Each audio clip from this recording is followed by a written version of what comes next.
Students, today we are going to do electrode potential, which is a very interesting topic.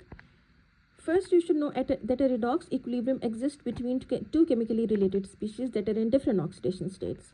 For example, when copper rod is placed in contact with an aqueous solution of its ions, the equilibrium exists like this.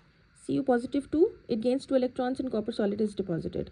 So there are two opposite reactions basically. Metal atoms from the rod entering the solution, that is metal ions, and this leaves electrons behind on the surface of the rod.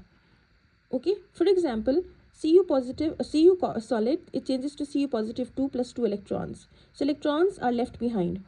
And the other is the ions in the solution accepting electrons from the metal rod and being deposited as metal atoms on the surface of the rod. For example, these ions are accepting electrons and are depositing on the rod. So the redox equilibrium is established when rate of electron gains equals to the rate of electron loss. I hope it's clear up till now. Now let's see about copper and vanadium. Okay, copper is less reactive and vanadium is more reactive. For unreactive metals such as copper, if this equilibrium is compared with the equilibrium set up with the other metal, its equilibrium lies further to the right. Whereas in vanadium, it lies further to the left.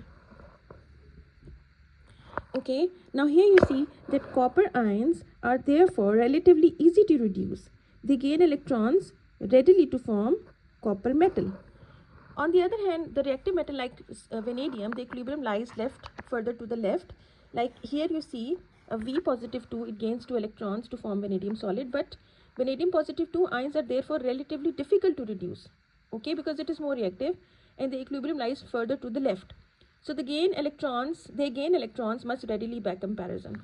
Okay, the position of equilibrium differs for different combination of metals placed in solution of their ions.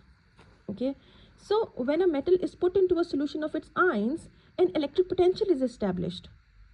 Between what? Between the metal and the metal ions in solution. We can't measure this potential directly, but we can measure the difference in the potential between the metal and the metal ion system and the other system. We call this electrode potential. Okay, so electrode potential is measured in volts, you know it very well, and the system we use for comparison is the SHE, that is standard hydrogen electrode. SHE, S-H-E. Okay, we are going to discuss it in the further lecture. It is thought that the absolute electric potential that we cannot measure are caused by the formation of an electric double layer when an element is placed in a solution of its ions. Like here you see, this is zinc. It has negative charge over here and these are positive 2 ions. This is the zinc rod placed in its own solution, that is zinc sulfate. Now what happens is, when zinc is placed in a solution containing zinc ions, a tiny number of zinc atoms on the surface of metal, they are converted to zinc ions. Okay, and they go into solution. This leaves an excess of electrons on the surface of zinc, and the solution around the metal has excess of zinc positive 2 ions. So some of these cations near the surface of the zinc are attracted to its surface, so an electric double layer is formed and this builds up the charge. Okay, and this is the electrode potential, that is the voltage between the metal and the metal ions in the solution.